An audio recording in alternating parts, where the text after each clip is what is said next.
बड़े भाग पाइए सत्संगा। ये सत्संग बड़े भाग से मिलता है।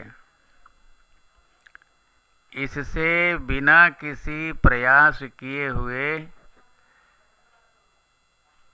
84 लाख का जो भव समुद्र है वो नष्ट हो जाता है।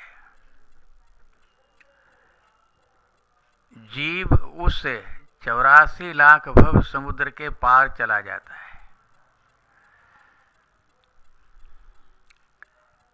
सत्संग जो है संस्कृति का ही अंत कर देता है। संस्कृति माने आवागमन, जन्म मरण, इसी को समाप्त कर देता है। भागवत जी कहते हैं कि सत्संग से जीव को मुक्ति का खुला द्वार प्राप्त होता है।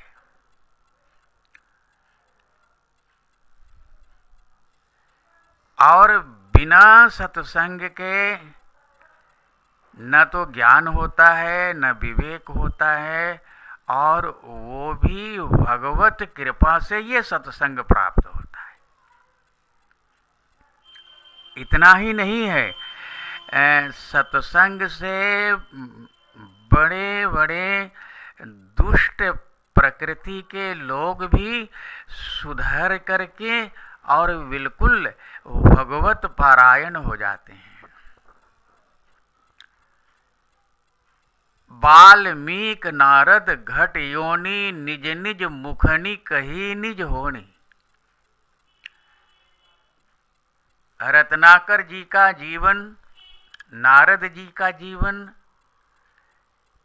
ये यही कहता है कि यदि किसी को जीवन में सद्गुरु और महापुरुष मिल जाए और उसको सत्संग लाभ प्राप्त हो जाए तो रत्नाकर वाल्मीकि हो सकते हैं और ब्राह्मणी का पुत्र नारद बन सकता है। इसमें जरा भी संशय नहीं है।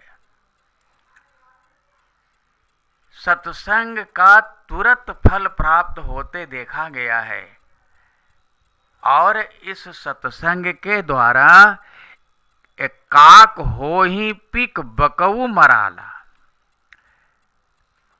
काग जैसा बुद्धि वाला, कौवे जैसा बुद्धि वाला कोयल होते हुए और बगुले जैसे बुद्धि वाले को हंस होते हुए देखा गया है।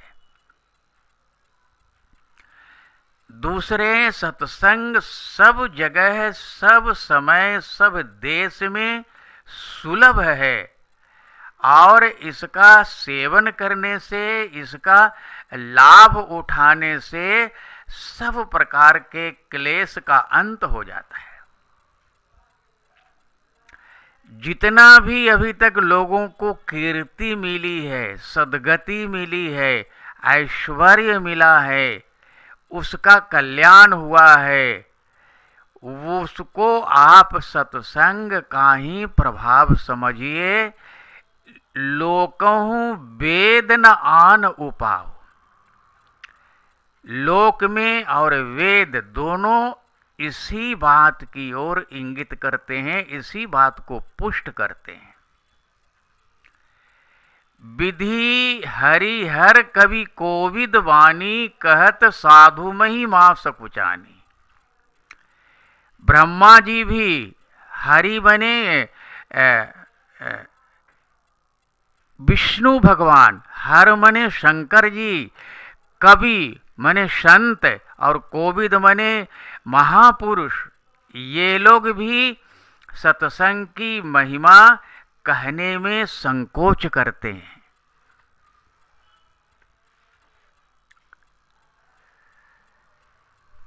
सत्संग जीव को अपवर्ग कर, अपवर्ग माने स्वर्ग तक और ऊपर तक ले जाने में समर्थ है, यानी भगवत धाम तक पहुंचाने में समर्थ है।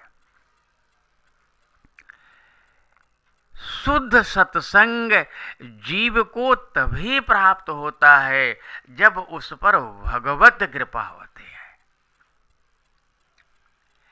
बिना सत्संग के भगवान की कथा नहीं मिलती है और इसके बिना किसी का मोह नष्ट नहीं होता है और बिना मोह गए हुए भगवान के चरण कमलों में प्रेम नहीं होता है।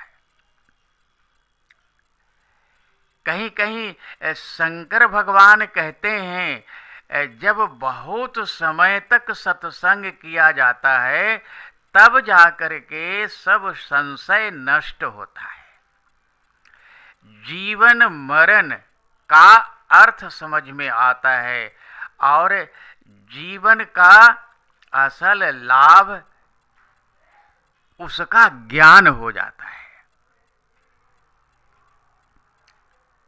इसलिए हम सत्संग को हल्के में न लें और इसका पूरे मनोयोग से पालन करें और इसका लाभ उठाते हुए अपने जीवन को भगवान के अभय चरण कमलों तक पहुंचाने में सफल हो जाएं। तभी हम समझेंगे कि हमने सत्संग का लाभ उठाया और अपने जीवन का कल्याण किया और अपना कल्याण किया। धन्यवाद। नारायण।